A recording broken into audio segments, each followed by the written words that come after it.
6.13 지방선거 결전의 날이 밝았습니다. 새벽부터 유권자들의 발길이 이어지고 있는 투표소의 분위기 알아봅니다. 공식 선거운동이 어젯밤 12시에 마무리될 때까지 각 정당과 후보들은 총력 유세를 벌였습니다. 오늘의 임하는 각 당의 각오를 들어봤습니다. 이번 선거는 투표율이 얼마나 될지도 관심사입니다. 연령대별 투표율에 따라 희비가 갈릴 수 있다는 분석입니다. 국회의원 보궐선거가 동시에 진행되는 김천을 제외하고는 대구 경북 유권자들은 1인 7표를 행사합니다. 투표 방법과 주의할 점을 알아봅니다. 여러분 안녕하십니까? 6월 13일 수요일 아침 대구 MBC 뉴스투데이입니다.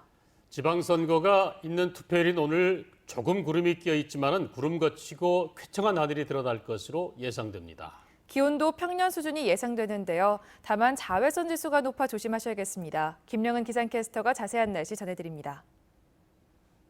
네, 제7회 전국 동시지방선거일인 오늘은 우리 지역 가끔씩 구름은 끼겠지만 대체로 맑은 하늘 드러나겠습니다. 현재 내륙을 중심으로 안개가 옅게 끼어있지만 점점 쾌청한 하늘 나타나고 있는데요. 여기에 기온도 오름세를 보이면서 평년 수준이 예상됩니다. 아침 기온 보시면 대구 17도, 안동 16도로 출발하고 있고 낮에는 대구 26도, 안동 27도까지 오르면서 활동하기 좋은 날이 되겠습니다. 투표 꼭 하시고 즐거운 나들이 시간 보내시기 바랍니다. 다만 햇볕이 강하게 내리쬐고 화창한 날이 예상되다 보니 우리 지역의 자외선 지수 매우 높은 단계까지 오르겠습니다. 외출하실 때 자외선 차단제를 꼭 바르시고 틈틈이 그늘에서 휴식을 취하는 등 건강관리에도 신경 쓰시기 바랍니다. 이번 주는 계속해서 구름과 함께 햇살이 드러나겠고요. 기온은 평년 수준 보이며 활동하기 좋은 날이 이어지겠습니다. 날씨 정보였습니다. 이번 6.13 지방선거는 지금까지의 선거와는 조금 다른 양상을 보였습니다. 그간의 여론조사를 보면 대구시장을 비롯해 자치단체 몇 곳에서 여야 접전 양상을 보이면서 결과가 주목되고 있습니다. 투표소에 양관희 기자가 나가 있습니다. 양관희 기자, 분위기 전해주시죠. 네, 대구에서도 이른 아침부터 투표소를 찾는 발걸음이 이어지고 있습니다. 대구의 사전투표율은 16.43%로 전국 꼴찌였는데요. 오늘은 투표율이 어떻게 될지 관심입니다. 현재 7시 기준 사전투표율을 제외한 대구의 투표율은 2.1%입니다. 대구의 선거인 수는 204만여 명, 경북은 225만여 명입니다. 지난 6회 지방선거보다 1.7% 늘었습니다. 투표소는 대구에는 627곳, 경북에는 967곳 마련됐습니다. 대구와 경북에서는 그동안 자유한국당 강세 지역이었습니다. 선거 열기도 저조해 지난 6회 지방선거 때 대구 투표율은 52.3%, 5회 때는 45.9%로 전국 꼴찌였습니다. 그러나 이번 선거는 확연히 달라진 모습이었습니다. 각종 여론조사에서 대구시장을 비롯해 자치단체 여러 곳에서 여야 접전을 벌이는 것으로 나타나 주목을 받고 있습니다.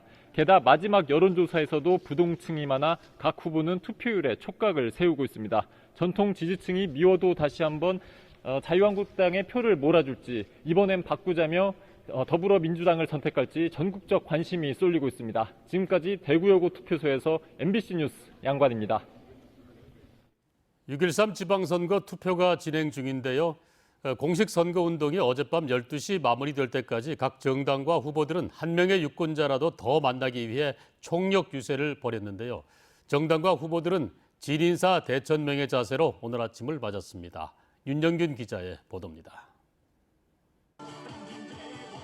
공식 선거운동 마지막 날까지 후보들은 한 표라도 더 얻기 위해 유세에 온 힘을 쏟았습니다. 지방선거 사상 가장 많은 후보를 낸 더불어민주당은 새로운 대구의 시작이 될 것이라며 기대감을 보였습니다. 정말 용기를 가지시고 대구 변화를 한번 일으켜 주십시오. 그렇게 하면 크게 바뀔 거라고 생각하고 우리 젊은 아이들, 우리 청년들도 크게 희망을 가질 거라고 그렇게 생각합니다. 선거 기간 내내 좀처럼 분위기 전환을 하지 못한 자유한국당은 국정 운영에 최소한의 감시와 견제 불씨를 살려달라고 읍소했습니다. 1년 동안 그 국정 운영 과정에서 나타난 독선과 오만에 대한 견제나 심판, 또 앞으로 대한민국이 그 균형을 잡아서 가야 된다는 그런 큰 생각을 좀 해주시고. 바른미래당은 대구 정치를 탈바꿈하고 지역 경제를 살리기 위한 개혁 보수에 힘을 더해줄 것을 호소했습니다. 대구 정치를 바꾸는 그런 의미뿐 아니라 한국 정치에서도 개혁 보수가 뿌리를 이제 내리기 시작하는 거다. 저는 그렇게 생각하고. 지금까지의 지방선거 가운데 가장 많은 변화가 감지된다는 이번 선거. 후보들은 선거운동을 모두 마무리하고 이제 유권자의 선택을 기다리고 있습니다. MBC 뉴스 윤영균입니다. 지금까지 선거는 보수 정당의 공천이 끝나면 선거가 끝난 거나 마찬가지였습니다. 하지만 이번 지방선거는 이런 정치 지형이 변하고 있다는 것을 보여주고 있는데요. 그 결과는 오늘 안으로 알 수 있습니다. 박재형 기자입니다. 보수 성지라는 대구가 변화를 경험하고 있습니다. 보수 정당 독식 구조에 대한 거부감을 보였습니다. 권영진 대구시장 후보의 꼬리뼈 부상 논란에 이어 정태욱 의원의 인천 부천 비하 발언으로 자유한국당을 보는 바닥 민심은 예전 같지 않습니다. 대구시장 선거뿐 아니라 대구 기초단체장 여러 곳에서 민주당과 한국당 후보가 접전을 벌인다는 여론조사도 잇따랐습니다. 잘못됐으면 바꾸는 게 맞지 않아요. 이렇게 또 다른 선택을 해봐서 또 기회를 줄 수도 있는 거고. 특정 정당에 묻지마 투표를 했던 관행도 조금씩 바뀌고 있습니다. 특정 정당이라고는 저는 큰 관심이 없습니다. 어느 분이 나오고 어떤 분이 과연 시민들과 국민들을 생각해주나. 하지만 수십 년간 굳어진 강한 보수 성향이 이번 선거 한 번으로 바뀌진 않을 것이란 전망도 적지 않습니다. 여론조사에 잡히지 않은 숨은 보수와 부동층이 있기 때문입니다. 전국적으로 봐가는 모르겠는데 우리 대구로 봐서는 뭐 바꿀 필요가 있겠습니까? 전국 동시지방선거 23년 역사에서 민주당 간판을 내건 후보가 대구에서 광역 또는 기초단체장이나 지역구 광역의원에 당선된 적은 없었습니다. 지난 20여 년간 일당 독식이 이번에도 이어질지 아니면 전례 없는 지각 변동을 일으킬지 그 어느 때보다 결과가 기다려지는 선거입니다. MBC 뉴스 박재영입니다. 오늘 투표율이 얼마나 될지도 관심사입니다. 연령대별 투표율에 따라서 희비가 갈릴 수 있다는 분석입니다. 김은혜 기자의 보도입니다. 방송 3사가 한국리서치에 의뢰해 지난 5일까지 실시한 대구시장 여론조사에서 민주당 임대윤, 한국당 권영진 두 후보의 지지도는 초박빙이었습니다. 지지층을 나이별로 분석해보면 40대 이하는 임대윤, 50대 이상은 권영진 후보가 압도적으로 앞섰습니다. 선거 때마다 평균 투표율보다 낮았던 청년층 투표율이 주목받는 이유입니다. 정합은 그 사건이 있고 난 이후로 이제는 대구가 보수라고 말하기는 좀 그런 만큼 아직까지 보수층이 있긴 하지만 그래도 이제 보수층보다는 우리 나이 또래는 다들 보수를 좋아해요. 지금 어디 될지 모른다고 지금 많이 걱정들 많이 하고 있더라고. 우리가 어떤 세대에 살아나갈런지. 지난 8일과 9일 사전투표에서도 대구의 사전투표율은 16.43%에 그쳐 전국에서 가장 낮았습니다. 그동안 보수의 절대적 지지를 보내온 지역 유권자가 느끼는 실망감이 커 지지 후보를 정하지 못했거나 투표를 하지 않았기 때문이란 분석입니다. 선거 여론조사 결과는 이 접전으로 나타났지만 이 연령별로 투표율이 어떻게 되느냐, 또 이른바 이 선거 조사에 참여하지 않고 있는 샤이 보수층이 얼마나 되느냐. 지지 성향에 큰 차이를 보이는 나이별 투표율과 전국에서 가장 많은 부동층이 대구 지역 선거 당락의 핵심 변수입니다. MBC 뉴스 김은혜입니다. 6.13 지방선거 투표가 오늘 실시됩니다. 국회의원 보궐선거가 동시에 진행되는 김천을 제외하고는 대구 경북의 유권자들은 1인 7표를 행사하게 되는데요. 사전투표와는 달리 두 번으로 나눠 진행합니다. 엄지원 기자가 보도합니다. 이번 선거에서 유권자들은 모두 7장의 투표용지를 받게 되는데 3장과 4장으로 두 차례 나눠받습니다. 한마디로 기표소에 2번 들어가야 합니다. 투표소에 도착해 신분증을 제시하고 선거인 명부에 서명하면 투표용지가 배부됩니다. 먼저 1차로 교육감과 도지사, 시군단체장 투표용지 3장이 배부되고 각각 기표한 뒤 한꺼번에 투표함에 넣습니다. 국회의원 재보궐 선거구민은 이때 한 장 더 받게 됩니다. 2차로 지역구 시도의원과 시군의원, 비례대표 시도의원과 시군의원까지 4장을 받아 기표 후 마찬가지로 한 번에 투표함에 넣으면 투표는 마무리됩니다. 기표소 안에서의 인증사진은 여전히 금지되고 투표소 밖에서 또 특정 후보의 선거 벽보를 배경으로 한 인증사진은 가능해졌습니다. 투표소 앞이나 선거 벽보 등을 배경으로 엄지를 들거나 손가락으로 V자를 표시하는 등 특정 정당 후보자를 연상할 수 있는 투표 인증샷을 촬영하는 것은 가능합니다. 투표는 수요일 오전 6시부터 오후 6시까지 진행되고 투표소 위치는 집으로 발송된 투표 안내문과 선관위 홈페이지, 스마트폰 앱, 선거정보에서 확인할 수 있습니다. MBC 뉴스 엄지연입니다. 조선시대 임금이 임명한 수령들의 주요 업무는 무엇이었을까요? 한마디로 백성들의 안위를 보살펴야 하는 무거운 자리였다고 하는데요. 6.13 지방선거를 앞두고 한국국학진흥원은 웹진 담 6월호에 이런 조선시대 수령들의 책무를 담았습니다. 이호영 기자가 보도합니다. 조선시대 지방 수령들이 힘써야 할 7가지 업무가 바로 수령 7사입니다. 이 7가지 가운데 첫 번째가 농상성으로 농업과 잠업에 힘써 백성들의 먹고 사는 문제를 해결하라는 뜻입니다. 두 번째는 호구수 증가로 세금이 가혹하거나 흉년이 들고 자연재해가 발생해 백성들이 살던 마을을 떠나면 중앙조정은 1차 책임을 수령에게 물었습니다. 그리고 교육에 힘쓰는 학교 흥가, 지방군의 훈련과 군기를 정비하는 군정수, 부역을 균등하게 부과하는 부역균, 법적 분쟁과 형사사건을 따지는 사송관, 그리고 부패한 향토 세력에 대한 질타와 비판인 간활식도 수령의 몫이었습니다.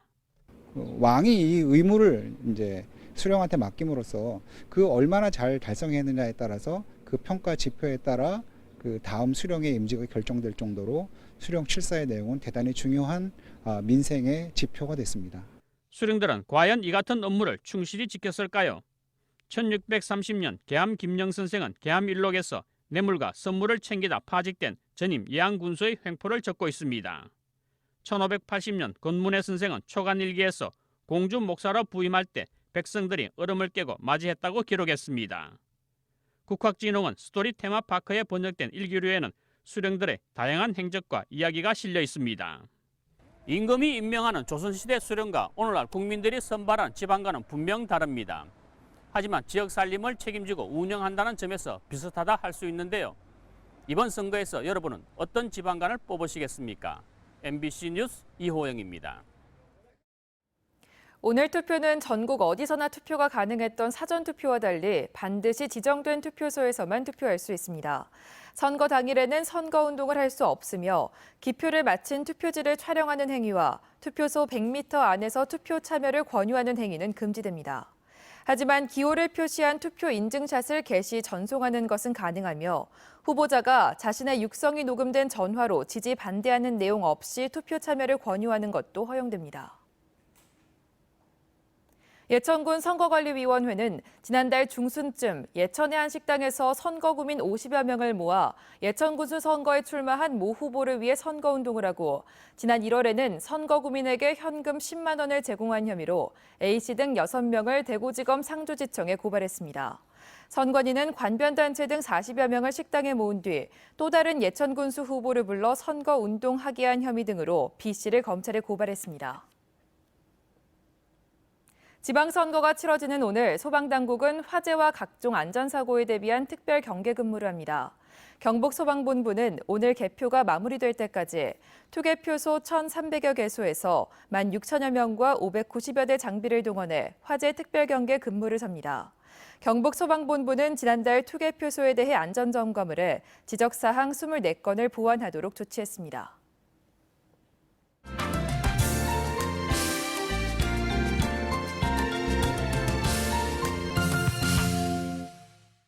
MBC 네트워크 소식입니다.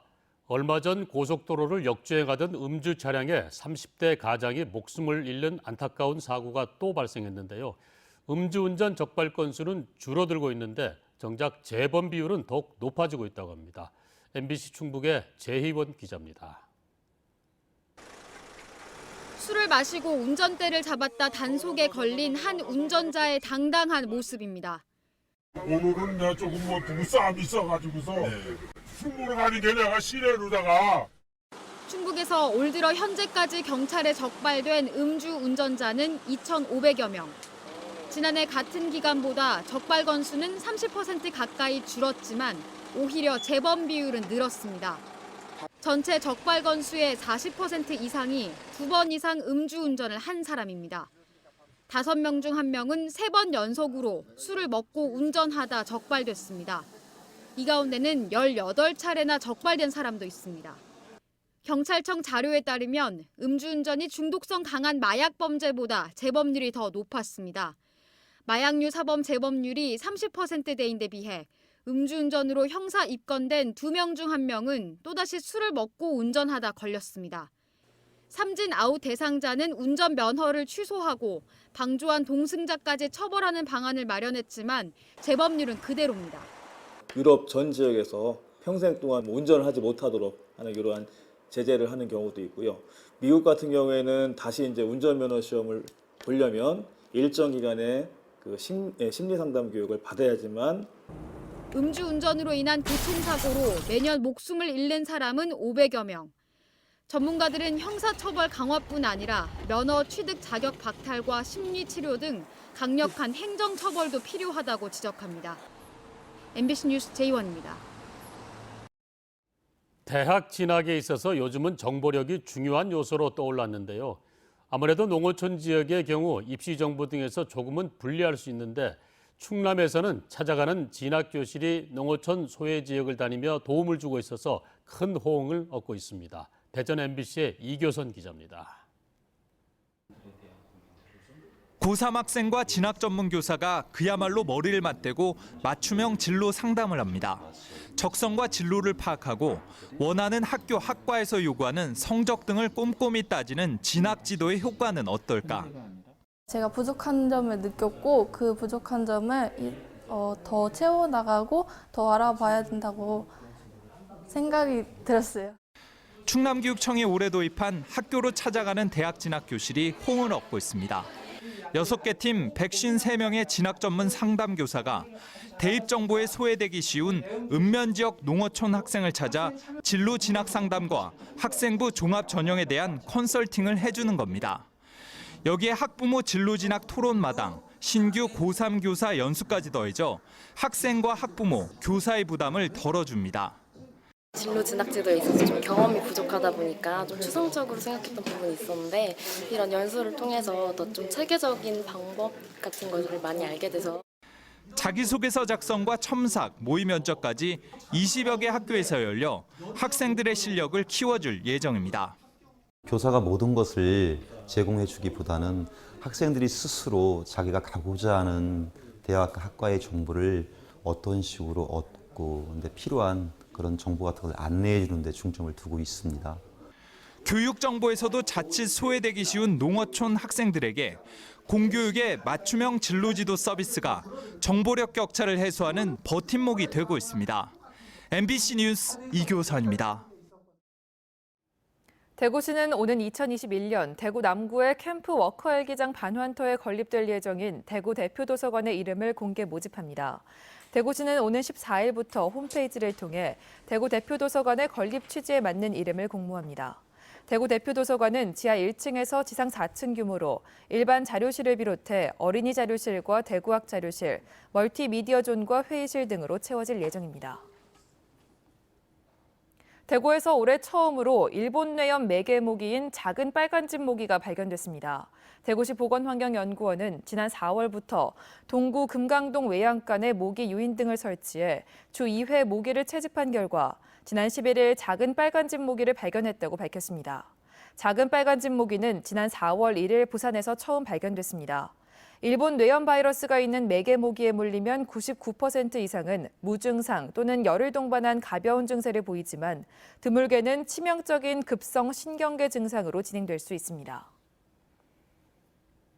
여름철을 맞아 다중이용시설을 대상으로 레지오넬라균 오염도 조사가 시행됩니다. 대구시는 대형 건물을 비롯해 병원, 대형 목욕탕, 노인복지시설과 같은 다중이용시설 160곳에 냉각탑수와 냉온수시설을 대상으로 레지오넬라균 오염도를 조사합니다. 레지오넬라균이 검출되면 담당 지자체에 즉시 통보해 해당 시설을 소독하도록 사후 조치를 하기로 했습니다. 승강기 갇힘 사고가 크게 늘었습니다. 경북 소방본부에 따르면 지난달까지 승강기 갇힘 사고 253건이 발생해 지난해 같은 기간 194건에 대비해 30% 늘었습니다. 지난 한 해 승강기 갇힘 사고 560건 가운데 승객용 승강기가 512건으로 대부분을 차지했고 에스컬레이터 10건, 화물용, 차량용 승강기 순이었습니다. 소방 관계자는 승강기에 갇혔을 때 폐쇄된 공간에서 오는 심리적 압박으로 응급 상황이 발생할 수 있다면서 침착하게 긴급 버튼으로 관리자를 호출하고 119에 신고할 것을 당부했습니다.